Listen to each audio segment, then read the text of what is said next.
So, what kind of leadership will Gauteng residents get from Panyaza Lesufi? Well, he's expected to be elected premier in the provincial legislature today following David Makhura's resignation. He takes over after 2 terms as education MEC, during which he launched over a dozen new schools and embarked on reform to tackle racism in the classroom.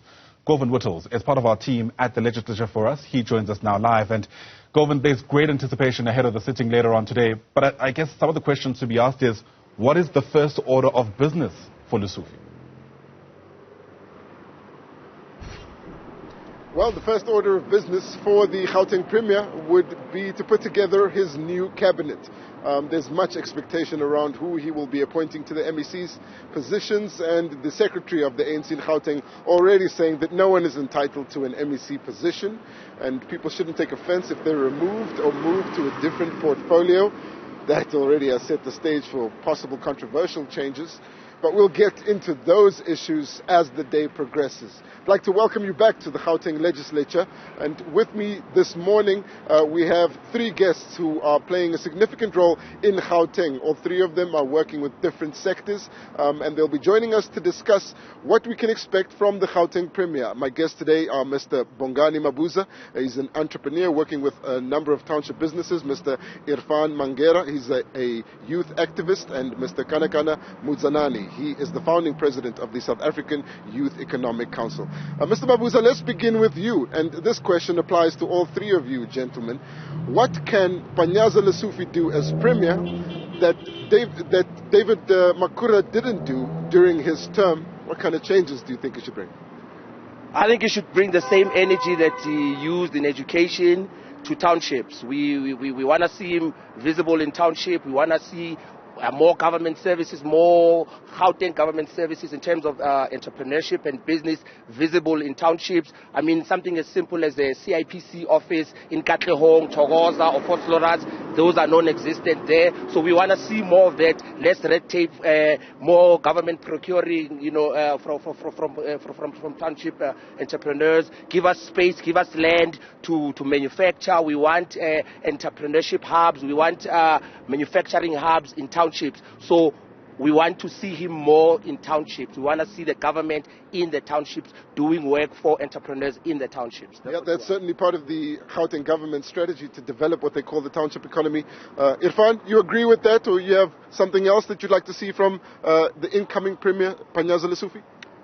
No, I agree with my brother here. I think the economy is #1 priority for all of us. As young people, we are in a dire space. Unemployment continues to grow, and it's a challenge that we're all facing. And like he said, it's young people in the townships who are left hopeless and helpless at the situation because of the lack of support we're getting from the private sector and government. And I think we need to be able to create that compact now. For me, as somebody from an education background, we also want to see him addressing the skills mismatch. The fact that we're not addressing the kind of skills we need for jobs, and also the quality of the education we're receiving, whether it's from TVETs, from universities, from schools itself. So here's an important gap around the education issue, where I think he, having played a role in education, can understand now the link between that and creating new jobs. We'll come back to the education issue. Let me bring in Kanakana Mudzanani here. What do you think of focusing on the township economy, taking more businesses into the township? Well, firstly, I think the incoming premier has a mammoth task ahead of him. As a council, we strongly believe that he needs to make sure that his government creates legislation that's going to force the hand of government to procure goods and services that are manufactured domestically. If you go and look at government spend on its own, you get to realize that huge amounts of money are spent from procuring goods or services that are brought to us by multinational companies or the so-called foreign direct investment. You can imagine things like auditing is something that is given to firms such as Deloitte, where else we have a lot of young people who have the capacity to render such services to the government at a much more lower cost. But do you have confidence that that is exactly what he'll roll out? Remember, this is the ANC government staying in power. This is not a new agenda that is being rolled out. It's the same agenda by the same party, so we expect some sort of continuity. you honestly believe those changes will be made? I mean, we must continue to engage the ANC government as much as we might not have confidence in them. Because at the end of the day, they still have about 2 more years in office. And if you think about it, in the event that we throw in the towel, a lot can still happen within that avenue. However, do you think that they've prioritized the youth in David Makhura's administration, or are you looking for more prioritization there? Well, I was raising my concern with a member of the Youth Advisory Panel here that, for me, the forum has been created to manage youth rage. There is always constant engagement among stakeholders without any meaningful contribution on how the private sector must play its role in developing skills in townships, in ensuring that SMMEs are advanced to a level wherein they can actually compete with big capital. For instance, SMMEs are where the youth get employed. Irfan, I'd like to bring you in here. You've talked about youth unemployment. Panyaza Lesufi has got a record of dealing with the young people of Gauteng in the schools. He's prioritized local procurement in the construction of new schools. He's placed youth unemployment top of the agenda. It's the ANC agenda after all. But do you think that the youth face better prospects for the future under Panyaza Lesufi? Look, I think, as my brother says, there's this new thing called the Gauteng Youth Advisory Panel, which I serve on. And it's a panel of young people from civil society to inform government on where they're failing when it comes to youth development issues. We're currently working on a provincial-wide youth strategy that is meant to engage all departments, all sectors, all institutions on where they're failing with regards to youth development.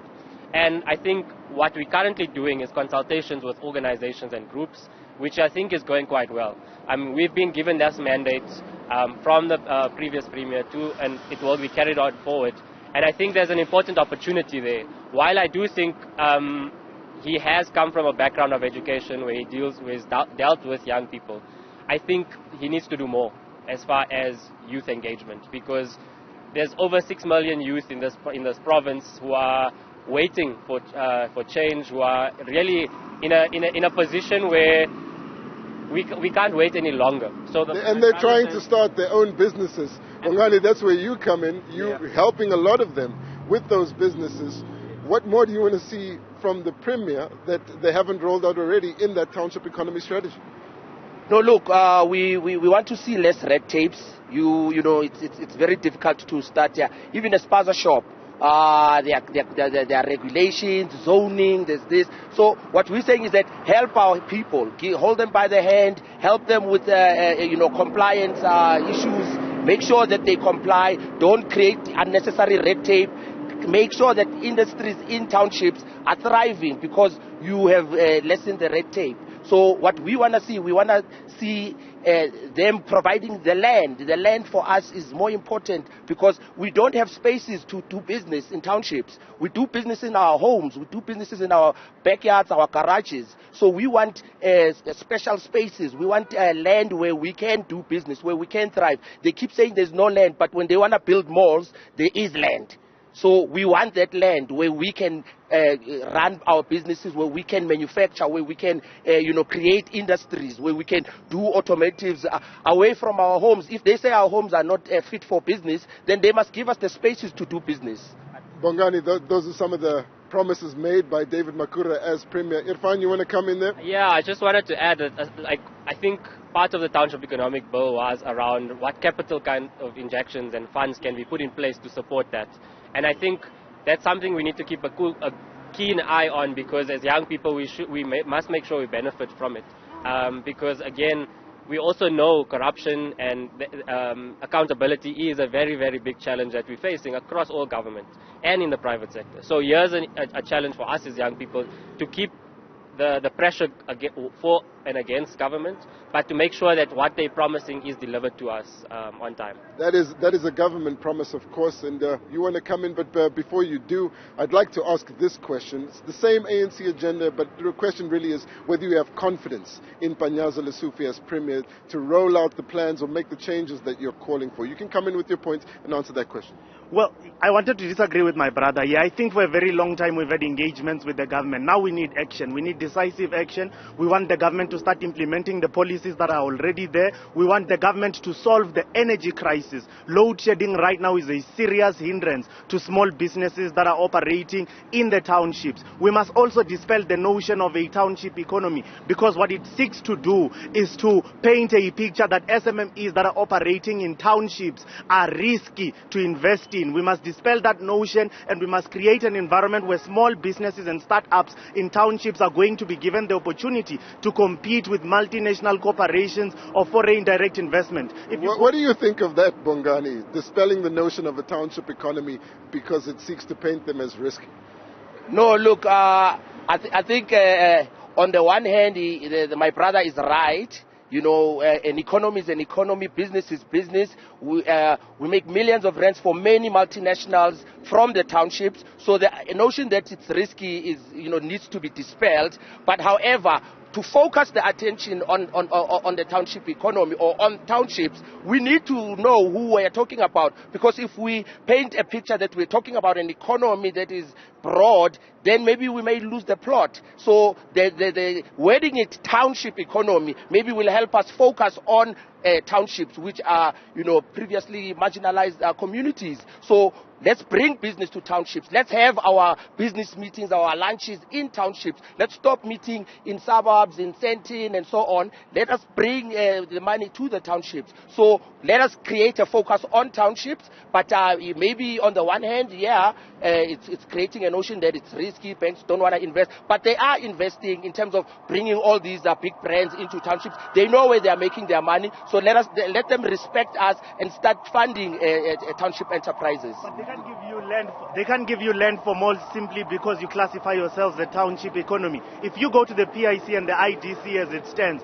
you get to realize that a lot of white-owned multinational corporations are the ones that are being funded. And these are ideas that we come with as young people from townships, forcing these big financing institutions to finance them. But they are hesitant to do so because we are classified as upcoming startups who hail from townships, and we are not seen in the same lens that such mining corporations such as your PMC are viewed by these financing institutions. So we have to dispel this notion if we want an economy that works for us as young people who hail from the townships. Irfan, is that the experience of the youth, the ones that you've been dealing with, that they face that hesitation because of the labeling of their businesses as being stuck in the townships? I don't think so. I think having also gone through this township economic bill, it provides, it aims to directly address that issue.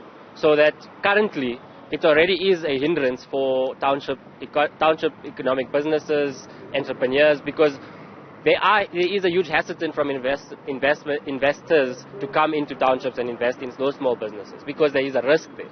And it's a risk around security, safety, all these things that have been an issue for us collectively over the last many years.